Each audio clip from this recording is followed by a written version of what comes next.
One of the ways we can stem the tide of crooked politicians is, of course, by not reelecting them over and over and over to the same office. Now, I read a book years ago, The Liberty Amendments by Mark Levin, and he began to promote the Convention of States. Now, Mark Levin is a mentor to me. I work with him every single day, and I respect his opinion, and I love the work that the Convention of States was doing, this movement, because it kind of came out of the Tea Party, or at least that's how it appeared to me at the time. And I thought, you know what, this is a good thing. We need somebody that's actually going to take on the extremely heavy lift of amending the Constitution so that we can have term limits. Because otherwise, we're screwed, at least in my opinion.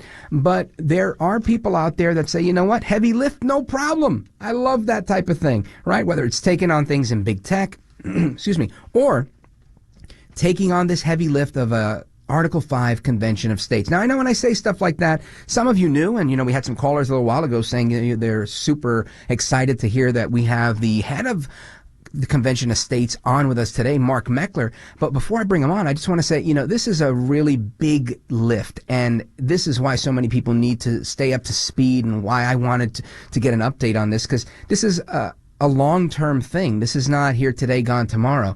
This is an effort that needs sustaining, and it's a sustained effort. So with that being said, ladies and gentlemen, welcome Mark Meckler. What's up, Mark? Welcome to the program.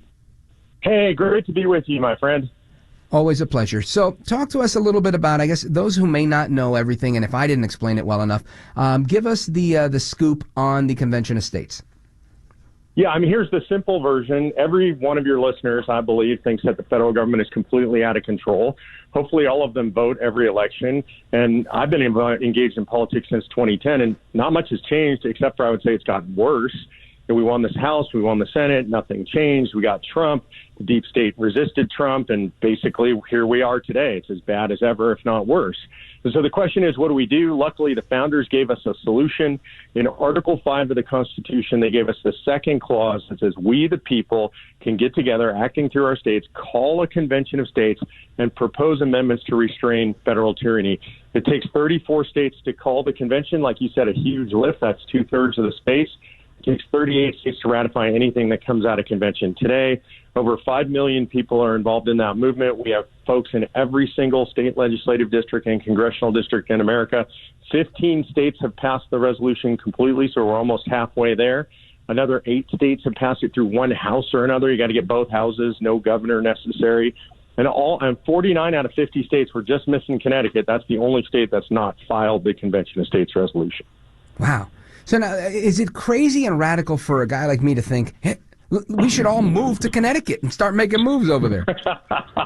No, I don't think that's radical. I've heard some good theories of states we should move to kind of take over. But look, we've got a problem in plenty of Republican legislatures. You've got 31 Republican legislatures with both houses controlled by Republicans. We ought to be able to get it done in those. But occasionally we have Republicans, they literally just don't have the spine. And today I wonder, what are they thinking? Are they not watching the news? Do they not listen to guys like you or Mark Levin? Do they not understand what's going on? And why wouldn't they vote for something like this?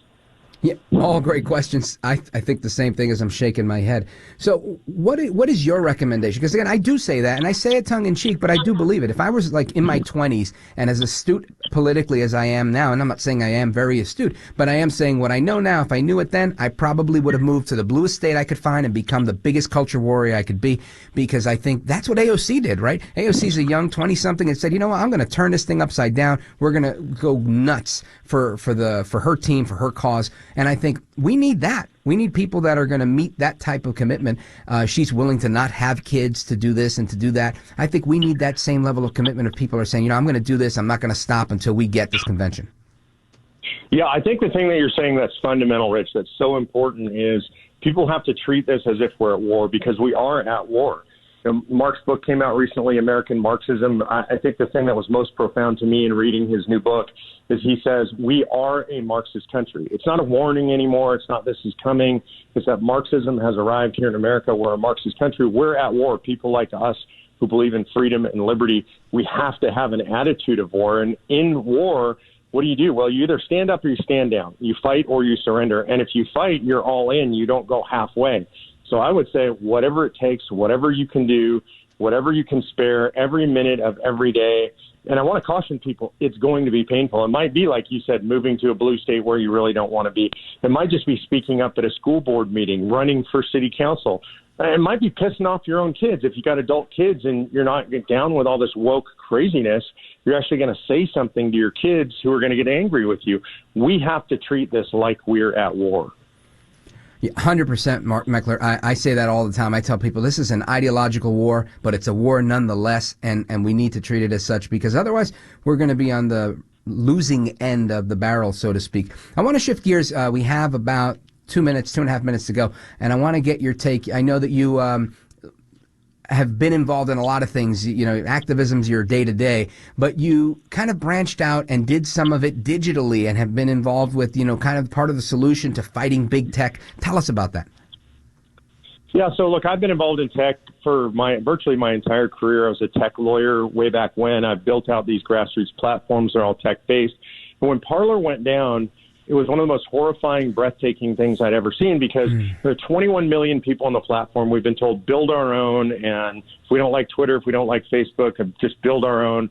The folks at Parler did that, and they got shut down. And so from my perspective, that was an existential fight. We had to prove that they couldn't do that to us. So I went in.